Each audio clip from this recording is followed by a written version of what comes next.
올해도 어김없이 우리 민족의 고유 명절인 설이 찾아왔습니다. 그런데 올해 설은 예년과는 좀 다른 설입니다. 지금 코로나로 인해서 정부에서는 가족이 모이는 것조차도 자제해달라 이렇게 요청을 하는 바람에 아마 올해는 예전처럼 그렇게 고향으로 가시는 분들이 많지는 않으리라 그렇게 생각을 합니다. 그러나 이런 상황임에도 불구하고 또 고향을 찾아야지 되겠다 하는 사람들은 벌써부터 분주하게 준비를 하고 움직입니다. 가지 못하는 사람도 마음은 이미 다 고향에 가 있는 줄로 압니다. 가는 사람들은 또 고향을 찾는 그 기쁨에 아마 들떠 있으리라고 생각을 합니다. 가고 싶어서 가는 사람들, 또 가고 싶어도 가지 못하는 사람들 속에서 올해 설 명절도 고향을 향한 이 땅의 모든 사람들의 마음이 잘 나타나고 있다 그렇게 생각을 합니다. 우리가 이렇게 고향을 그리워하면서 찾아가듯이요, 우리 믿는 사람들에게도 고향이 있습니다. 그런데 그것은 단순한 고향이 아니라 성경은 본향이다 이렇게 말하고 있습니다. 태어나서 자기가 자란 그런 정도가 아니라 아예 뿌리와 근원이 되는 곳이다 그런 말이죠. 고향하고 본향하고의 차이는 뭘까? 고향은 의지로 얼마든지 조정이 가능합니다. 저는 서울 서대문구 행천동 210번지에서 태어났습니다. 그리고 서울에서 한 20여 년 동안을 살았고요. 그리고 성남으로 이사를 가서 거기서 한 5, 6년을 살았고요. 그리고 인천으로 와서 지금까지 한 40여 년을 살고 있습니다. 제가 젊었을 때 누가 고향이 어디냐 그러면 저는 서울입니다 그렇게 얘기를 했는데요. 지금 만약에 고향이 어디냐 그러면 서울이라고 얘기하기도 그렇고 또 인천이라고 얘기하기도 그렇고, 그래도 내가 제일 오래 사는 곳 인천이 이제는 내 고향이 되어야 되지 않을까 그렇게 생각을 합니다. 자, 그런데요, 본향이라고 하는 것은요, 우리 의지하고는 전혀 관계가 없습니다. 그 본향이라고 하는 것은 우리가 오라 그러면 가야 합니다. 선택의 여지가 없다라고 하는 것이죠. 그렇다고 하면 이 본향을 향해서 가는 사람들은 어떻게 살아야 할까? 오늘 그것을 오늘 본문을 통해서 한번 살펴보려고 합니다. 본향을 향해서 가는 사람들이 이 땅에서 사는 삶은 첫째는 나그네처럼 살아야 한다라고 하는 것입니다. 여기 오늘 본문을 보시면은요, 야곱의 생애를 보여주는 말씀이 나오는데요, 창세기의 족장 가운데서도 가장 많은 기록을 가지고 있고요, 또 가장 우리와 흡사한 모습을 가진 사람의 이야기가 바로 야곱의 이야기입니다. 야곱의 생애는요, 반전이 제일 많이 일어난 그런 생애입니다. 그 중에 하나가 바로 창세기 35장에서 야곱이 겪었던 그런 사건들 속에서 그 인생에 반전이 일어나는 것을 우리가 볼 수가 있는데요. 창세기 35장은요, 야곱이 이제 고향 땅에 돌아와서 베델을 찾는 이야기서부터 시작이 됩니다. 창세기 35장 1절 말씀입니다. 하나님이 야곱에게 이르시되 일어나 베델로 올라가서 거기 거주하며 내가 내 형 에서의 낯을 피하여 도망하던 때에 내게 나타났던 하나님께 거기서 제단을 쌓으라 하신지라 그랬습니다. 자, 그런데요, 여러분, 이 창세기 35장에서 그 야곱의 생애에서 아주 중요한 반전이 일어난 사건이 나옵니다. 그 사건이 뭔가 하면 그는 한꺼번에 3명의 죽음을 목격하게 된다라고 하는 것이죠. 처음 그 야곱이 목격한 사람의 죽음은 그 어머니 리브가의 유모였던 드보라의 죽음이었습니다. 야곱에게 있어서 드보라는요, 살아온 인물이 아닙니다. 그가 어머니의 도움으로 고향을 떠나서 성공해서 이제 고향으로 돌아왔지만은요, 자기 고향으로 돌아왔을 때 어머니는 이미 벌써 세상을 떠나셨습니다. 그래서 야곱은 이 드보라를 마치 자기 어머니 대하듯이 아주 극진하게 모셨습니다. 그런데 그런 유모가 세상을 떠났습니다. 야곱은 그의 죽음을 애도하면서 그것을 알론바굽이라 이렇게 이름을 짓습니다. 통곡의 상수리 나무다라고 하는 뜻입니다. 그만큼 야곱의 마음에 깊은 슬픔을 주었다라고 하는 말이죠. 두 번째 죽음을 목격하게 되는데요, 그 두 번째 죽음이 바로 라헬의 죽음입니다. 야곱에게 라헬은 그야말로 자기 인생의 전부나 마찬가지였습니다. 그가 힘들고 어려웠을 때 야곱을 지탱하고 또 버팀목이 되어 주었던, 또 약할 때 강한 것을 알게 해 주었던 그런 사람입니다. 야곱은 라헬을 위해서 7년을 하루같이 수고하고 마침내는 그 결실을 보았습니다. 여러분이 잘 아시는 대로 라헬은 아이를 갖지 못했습니다. 그런데 하나님께서 태를 열어주셔서 그는 요셉을 낳게 되죠. 그리고 이제 다시 고향을 찾아왔는데 라헬이 다시 베냐민을 임신하게 됩니다.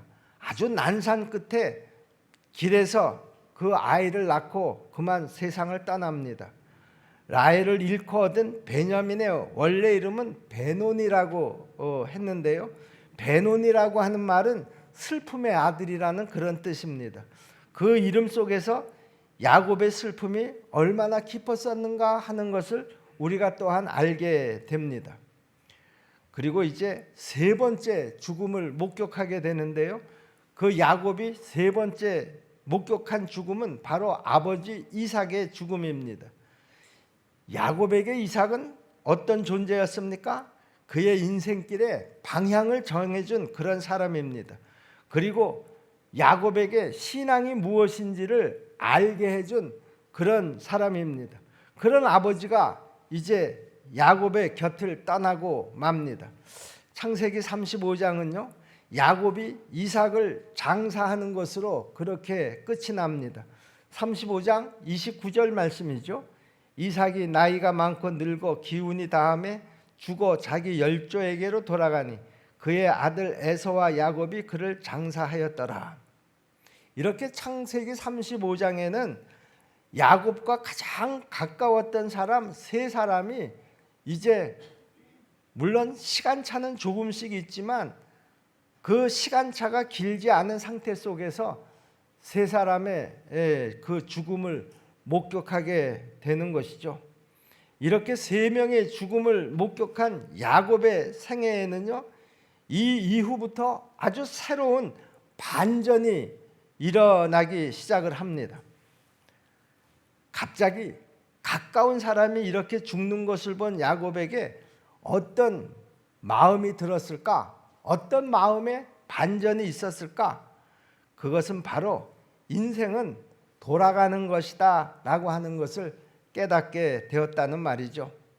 그 뒤서부터 야곱은 입을 열 때마다 돌아간다라고 하는 말을 아주 강조를 합니다.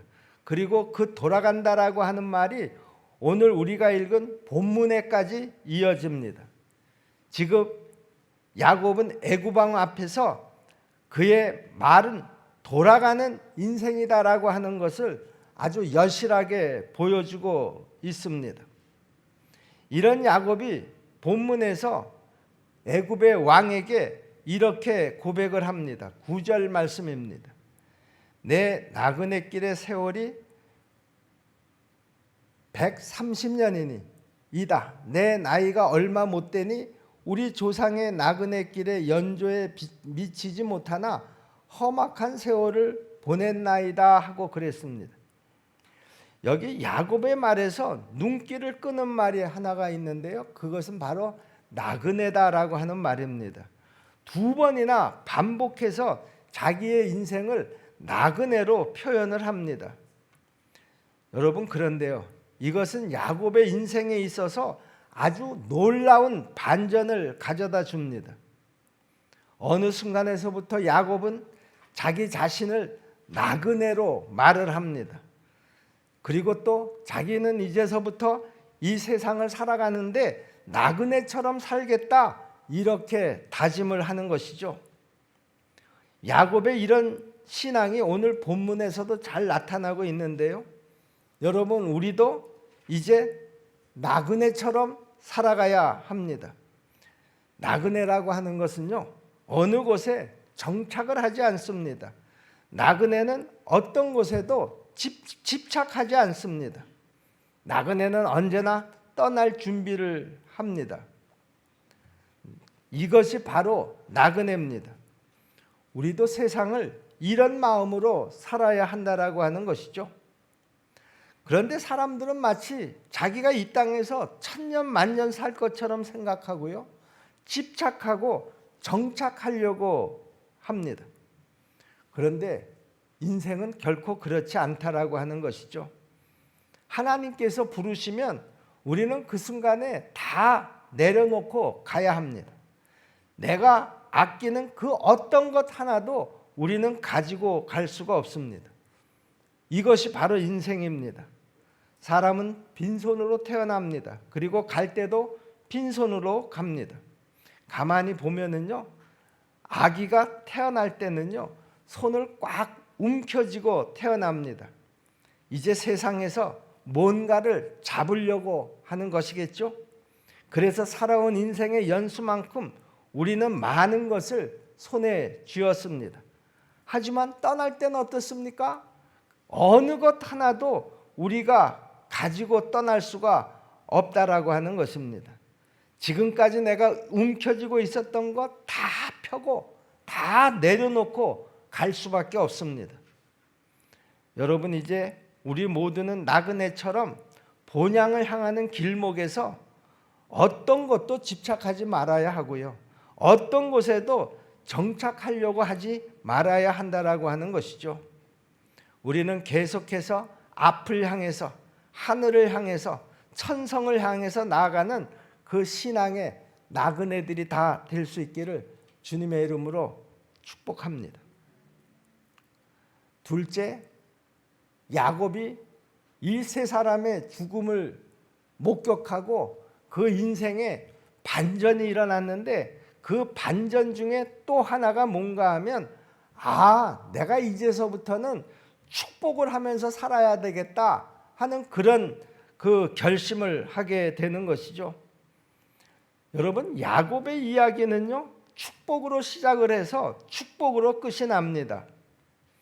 처음 야곱의 이야기는 축복과 관련해서 문을 엽니다.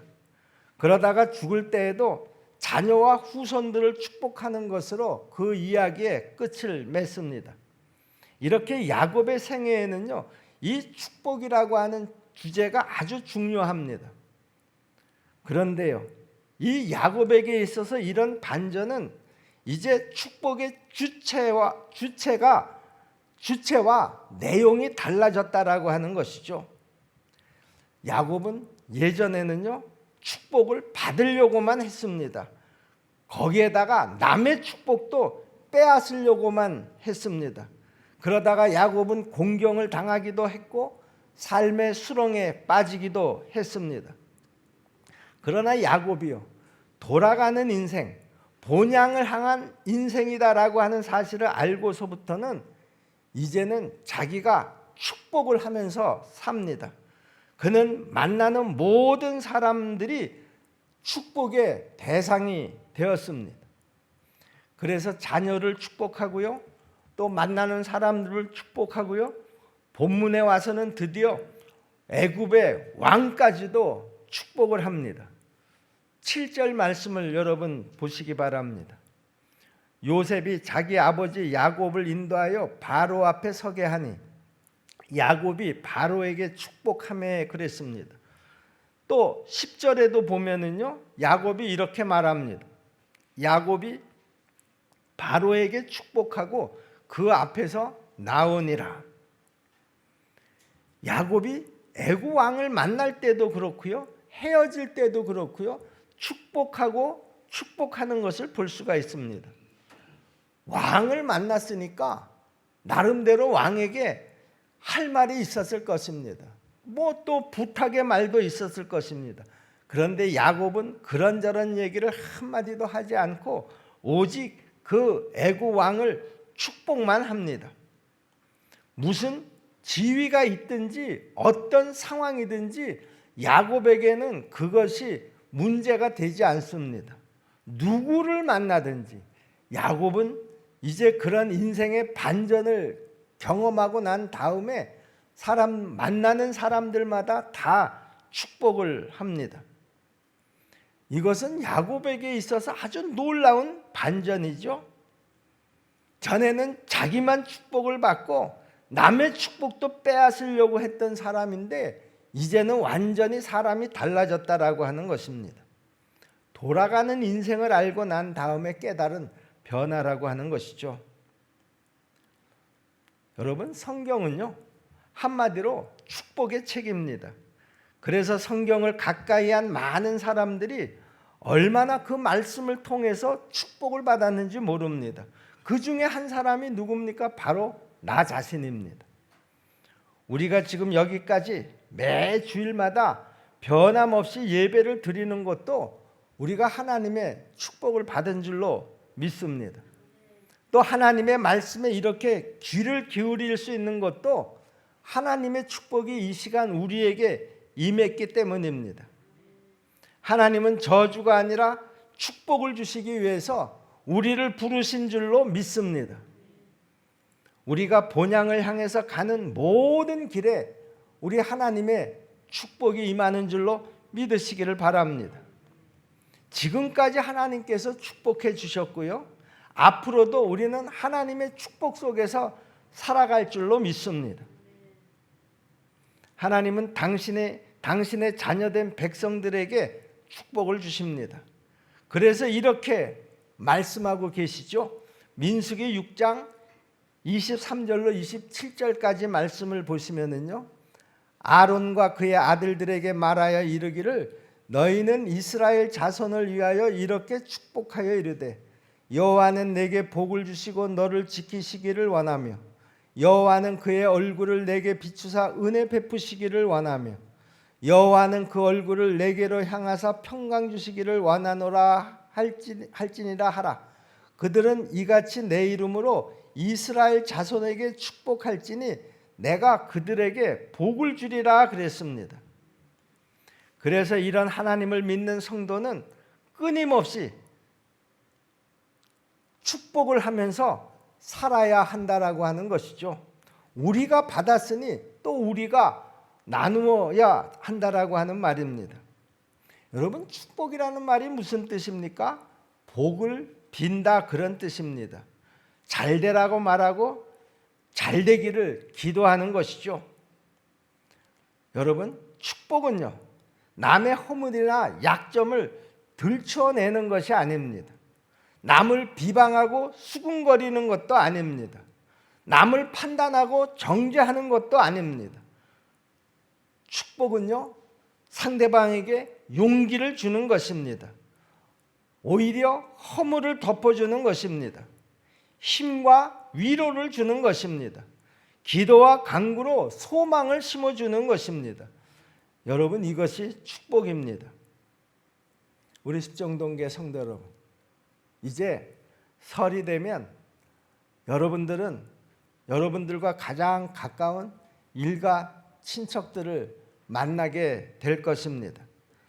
이제 우리가 그들을 만날 때에 우리도 야곱처럼 그들을 축복하면서 본향을 향해서 가는 성도들이 다 될 수 있기를 간절히 바랍니다. 예전에 어떤 문제로 서로 사이가 안 좋아졌던 그런 가까운 사람이 있습니까?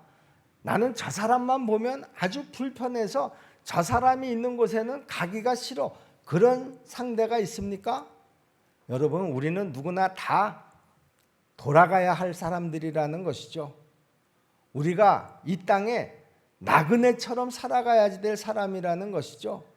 얼마 안 있으면 다 헤어질 수밖에 없는 그런 사람들이라는 것입니다. 우리가 하나님으로부터 언제나 축복을 받으면서 여기까지 온 것처럼 이제 우리도 본향으로 돌아가야 할 그런 사람이다라고 하는 것을 깨달은 사람들은요, 예전에 그 상한 마음이 어떤 것이었던, 또 예전에 어떤 이해관계로 관계가 틀어졌던, 이제는 그런 생각들을 다 접으시고요, 요번 만나는 가까운 사람들, 내가 예전에 어떤 일로 상처를 주었던, 내가 상처를 받았던 그 모든 사람들을 축복할 수 있는 우리 성도들이 다 되시기를 주님의 이름으로 축복합니다. 야곱이 인생이라고 하는 것은 결국은 다 돌아가는 것이다 라고 하는 것을 깨달은 다음에 그의 삶에 또 하나의 반전이 있었는데요, 그것은 바로 뭔가 하면 인생이라고 하는 것은 더불어 사는 것이다 라고 하는 것을 깨닫게 되었다라고 하는 것이죠. 오늘 본문은 이렇게 끝을 맺습니다. 11절 12절 말씀입니다. 요셉이 바로의 명령대로 그의 아버지와 그의 형들에게 거주할 것을 주되 애굽의 좋은 땅 라암셋을 그들에게 주어 소유로 삼게 하고, 또 그의 아버지와 그의 형들과 그의 아버지의 온 집에 그 식구를 따라 먹을 것을 주어 봉양하였더라 그랬습니다. 야곱과 살던 것은 라암셋, 그러니까 고센 땅이라고도 부릅니다. 이 땅은 아주 비옥하고 살기가 좋은 것입니다. 또 왕궁하고도 가까운 곳에 위치하고 있습니다. 바로는 야곱의 일행을 이렇게 좋은 곳에서 살게 했습니다. 물론 요셉 때문에 이렇게 좋은 땅을 왕이 내어주기도 했겠습니다만은요, 이제 야곱은 이곳에서 새로운 삶을 시작합니다. 기근과 가난을 피해서 내려온 길이었었지만은 이제 야곱은 이곳에서 터를 잡게 되는데요, 그런데 이 고센 땅이 아무리 좋은 곳이라고 하더라도 야곱에게 있어서 정말 좋은 것은요, 땅이 좋은 것이 아니라 이제 앞으로 나와 가까운 사람들이 함께 살게 되었다라고 하는 것입니다. 더불어 살게 되었다라고 하는 것이죠. 야곱은 이제 자기 아들 요셉과 더불어서 살게 되었습니다. 죽은 줄만 알았던 사랑하는 아들이 살았다는 소식을 접하고 그는 단숨에 애굽으로 내려왔습니다. 아무리 기근이 심했다고 하더라도 가나안 땅을 떠나는 것이 쉽지는 않았겠지만, 그러나 야곱은 이제 요셉과 함께 살 수 있다라고 하는 그 이유 하나 때문에 야곱은 애굽행을 결정했던 것입니다. 요셉만이 아니라 이제는 애굽에서 온 가족이 함께 모여서 살게 됩니다. 이것이 바로 야곱에게 있어서는 아주 큰 반전이라는 것이죠. 사실 야곱의 생애를 이렇게 더듬어 보면은요, 그는 거해가 홀로였습니다. 자이든 타이든 혼자 있었을 때가 훨씬 많았다라고 하는 것이죠. 그가 가족을 떠나서 하란으로 갈 때도 그는 혼자였습니다. 하란에서 고생을 할 때도 그는 늘 외롭고 허전했습니다. 또 나중에 고향으로 돌아오는 길에 형을 만나기 전날 밤에 그는 야복강 강가에서도 홀로 남았습니다. 물질적으로는 이제 넉넉했고요. 또 부족한 것이 없었지만은 그는 가족이 그립고 사람이 보고 싶어졌습니다. 이런 야곱이 이제 돌아가는 인생을 알게 되었을 때, 누구나 다 인생은 돌아가는 것이고, 그런 인생을 살아가는 우리들이 서로 혼자 사는 것이 아니라 더불어 사는 삶이 진짜 행복한 삶이구나 하는 것을 깨달았다라고 하는 것이죠. 그에게는 이제 모든 자녀가 다 소중했습니다. 또 그것과 더불어서 함께 산다라고 하는 것은 야곱에게 있어서 큰 위로였었고 또 힘이 되었던 것입니다. 그렇기 때문에 그가 애굽에 내려올 때도 모든 가족들을 다 함께 데리고 옵니다.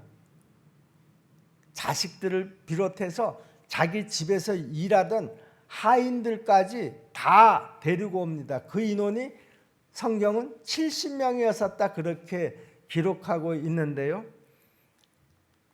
70명이 이제 애굽으로 이주를 한 것입니다. 야곱은 어떤 자녀도 가나안에 혼자 남겨두지를 않습니다.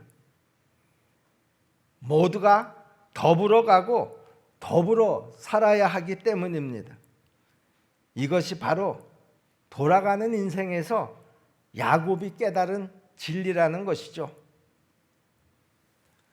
우리도 이렇게 평생을 더불어 살아야 합니다.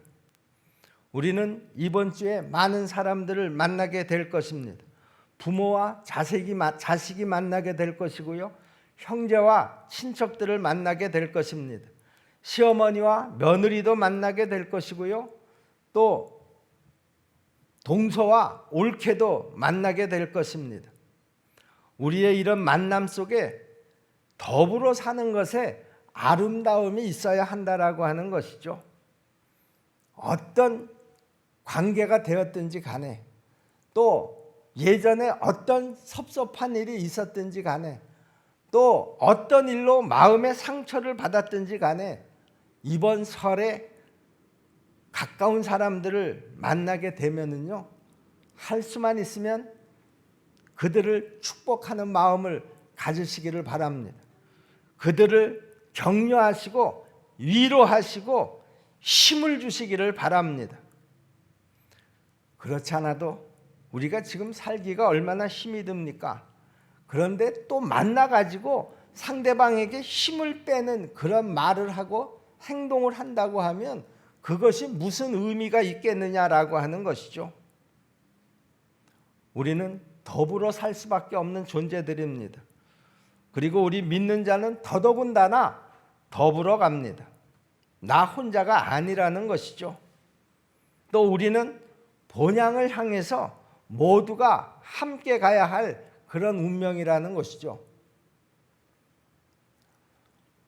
세상 사람들도요, 사람이 죽으면 돌아가셨다 그러지 않습니까?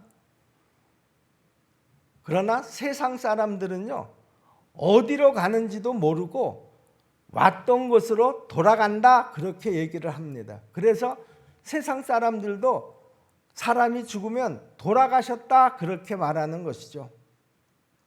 그러나 우리는 어디로 돌아가는지를 분명히 알고 있습니다.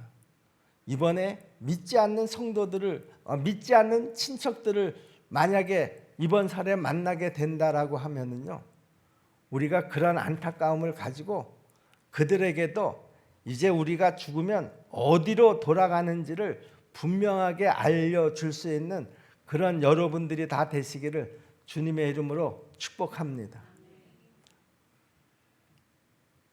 이제 하나님이 우리를 부르시는 그날까지 우리가 이 땅을 살아가면서 나그네처럼 살고 또 누구를 만나든지 축복하면서 살고 그리고 더불어 살면서 천성을 향해서 한 걸음 한 걸음 나아가는 우리 십정동교회 모든 성도들이 다 되시기를 주님의 이름으로 축복합니다. 기도하겠습니다. 은혜로우신 아버지 하나님, 우리는 언젠가 돌아가야 할 그런 본향이 있습니다.